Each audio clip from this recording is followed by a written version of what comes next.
Hola gente, ¿cómo están? Espero que bien. Bueno, hoy vamos a ver tipos de datos. El tipo de dato de un elemento de programación hace referencia al tipo de dato que puede contener y cómo almacenan los datos. ¿Sí? Esto hace referencia justamente a que cada variable que tenemos puede almacenar un tipo de dato que nosotros queremos almacenar. Por ejemplo, si queremos almacenar un número, una palabra, un carácter que puede ser un número o puede ser un carácter, ¿sí? Un carácter es un carácter. Bueno, pasamos al que sigue y vemos acá. Acá tenemos, por ejemplo, el caso de integer, ¿sí? Que se lo suele conocer como int o como entero, y que vemos que elegí estos dos lenguajes para que se note la diferencia de cómo se arma la estructura de cada uno. En este caso, para crear un entero, una variable de entero, ¿no? Con el número 10 asignado a la variable número, tenemos que llamar también al tipo de dato, que es en este caso int.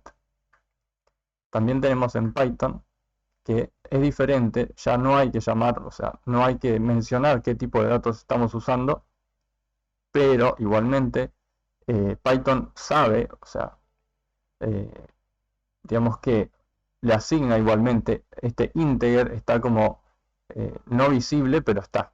¿Sí? O sea, cuando nosotros asignamos 10 a número, de alguna manera, vamos a decirlo, o sea, no es de alguna manera, hay un porqué, el número interpreta que es int y ya no puede asignarle, por ejemplo, un número flotante o decimal. Decimal es un número, bueno, decimal.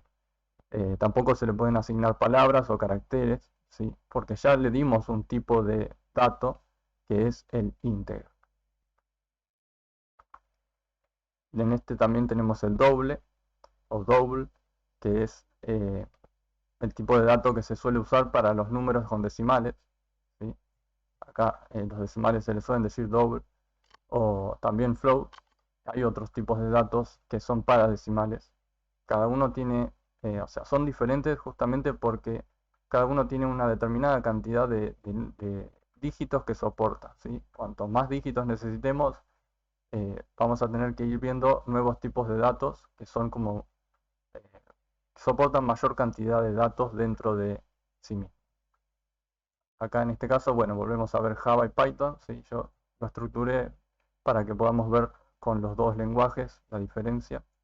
Y volvemos a ver lo mismo, se estructura nuevamente en el principio con el valor doble, luego la variable y luego le asignamos el valor que sea. En este caso le estoy asignando este, puede ser cualquiera, ¿sí? Y hay que tener en cuenta que no va con coma, va con punto. Eso es en casi todos los lenguajes que conozco, por lo menos es así. En Python lo mismo, pero siempre la diferencia de que no lleva el tipo de dato adelante. También dejé acá algunas aclaraciones o tips, ¿sí? Para que investiguen y demás. Dice, nótese la diferencia entre ambos lenguajes, uno es declarativo y el otro no, pero ambos respetan el tipo de dato almacenado. El string o cadena, ¿sí? El string o cadena es una palabra, vamos a decirlo, y también es más de lo mismo, es string, variable, ¿sí? En este caso, fíjense que este está con mayúscula, ¿sí? Y la palabra. En Python es lo mismo, siempre eh, sucede lo mismo, que no declara el tipo de dato que usa. ¿Sí? Es mucho más simple, pero no hay que olvidarse que esto está adelante, por así decirlo. ¿Sí? O sea, Python interpreta que le estás dando un string. No es que va a agarrar cualquier cosa y lo va a sumar acá y le va a poner un 1 si le pones un 1, no. Python sabe que esto está definido como un string. Bueno, y acá le dejé otra aclaración que dice, ¿saben por qué en Java la primera letra de string se escribe con mayúscula? ¿Sí? En este caso. La diferencia es con la anterior, por ejemplo, que está en minúscula. Eso lo pueden investigar, es muy interesante y está bueno que lo sepan. Bueno, acá tenemos carácter, ¿sí? Se suele decir char o character. Yo le digo character, como le digan ustedes. Bueno, en Java es lo mismo. Nuevamente se menciona el tipo de dato y luego se le asigna, acá le cambié el nombre, ¿no? Pero es lo mismo, es una variable. Esto puede ser con el nombre que ustedes le pongan. Y le asignamos con comillas simples el tipo de dato.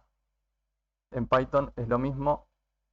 Python tiene una cosa que es que te deja asignarle un tipo de dato, ¿sí? Con comilla simple o con comilla doble, ¿sí? Pero hay que tener en cuenta que al definirlo con comilla doble, habría que pensar si realmente estás definiendo un carácter, ¿sí? O estás definiendo un string. Acá se lo dejo nuevamente para que lo investiguen y dice, en Java los caracteres deben ir con comillas simples. En Python no es necesario, funcionará de ambas formas. ¿Pero a qué costo? También tienen que investigar ahí, que está muy bueno ese tema. Por último tenemos los booleanos. Los booleanos son un tipo de datos que bueno, se puede asociar con una llave de paso, ¿sí? Una llave eléctrica, y permiten solamente dos formas, vamos a decir, que es verdadero o falso, ¿sí? Ustedes pueden definir un booleano, como por ejemplo acá, en este caso, como verdad y asignarle el valor true, o un booleano como mentira o falso, ¿sí? Y poner el valor de falso. Son los únicos dos valores que te permite el booleano usar. No hay otro tipo de dato que te permita usar el booleano. En Python es lo mismo, solamente que, como siempre, no define el tipo de dato. O sea, lo define, pero recordemos que lo define, pero que no lo muestra. Y lo mismo, verdad true, mentira falso. Esto no siempre es así. Uno se puede equivocar y en verdad ponerle falso, ¿sí? Eso no es que porque nosotros acá pusimos verdad, se le asigna true. Nosotros la asignación estamos haciendo acá y el nombre de la variable la estamos haciendo acá. Eso hay que tenerlo en cuenta porque si nosotros ponemos verdad y le ponemos false, lo más probable es que nuestros compañeros de trabajo o nuestros compañeros de trabajos prácticos y demás no comprendan bien lo que estamos haciendo y se equivoquen porque metimos la pata. Así que tengan cuidado con eso. Y bueno, terminamos con esta frase, con esta pregunta que dice, ¿cuál es el rango de valores numéricos que pueden representar un tipo de dato int de 32 bits? Hay que pensarlo eso, hay que analizarlo, hay que investigar.